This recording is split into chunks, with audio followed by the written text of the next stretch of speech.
Hi guys, what's up? So today I'm going to show you how you can end your songs in a better way, like a lot much better.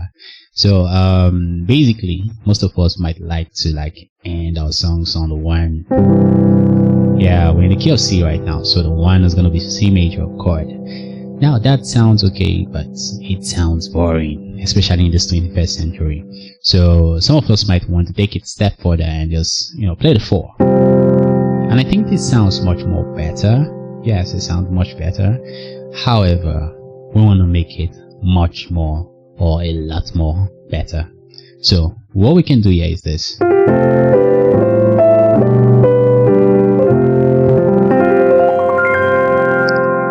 we end on a 1. Now, let me just let you know this, that what I just played right now was based on the 4. Yeah, that's on the 4. That's it on the 4.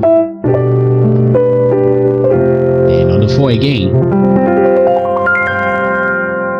Still on the 4. Then finally went back to my 1.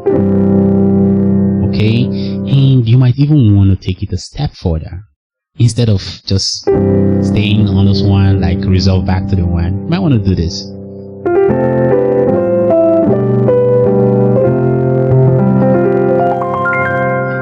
Then 1, back to the 4 again. So all these things are like I don't know if I would call it a deceptive cadence. Okay, I don't remember all that again. However, this stuff tricks the mind of your listeners, keeps them engaged and makes them much interested in what you're about to play. It just keeps them engaged, and that's what actually makes you professional.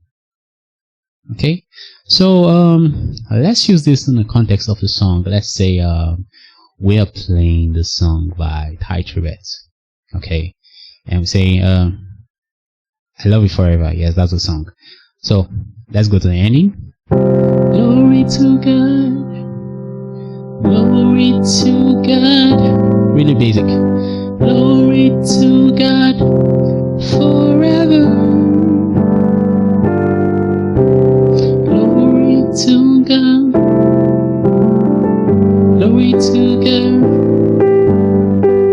Glory to God forever. On the 5.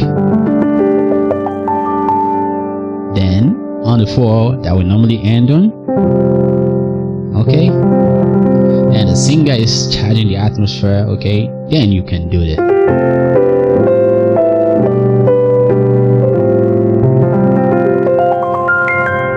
You get?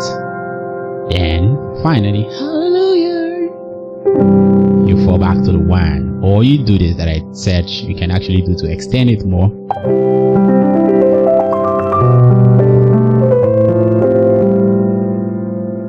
You're back to the 4 again, and the 4 sounds still cool. Then the person might choose to switch to a new song and say, you get?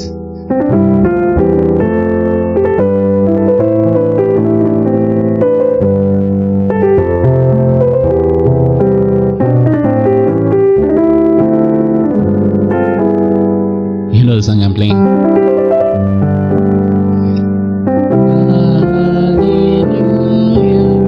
So that's the song. I don't know if I actually made sense here. And did I make it too fast? Okay, let me just break down the stuff slowly. Okay, I'm not going to call note for note, but I'm going to play it slowly. Yeah.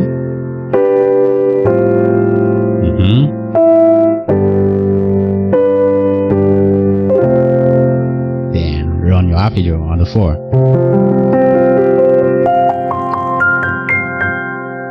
Then back to your 1.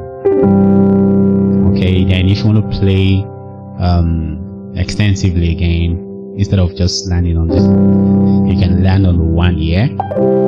Then play this arpeggio.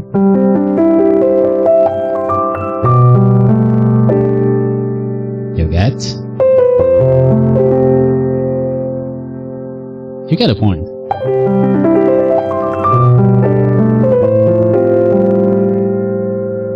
And it sounds much more better when you actually put your strings in, like you put your pads and everything, just to make it a little bit soulful. So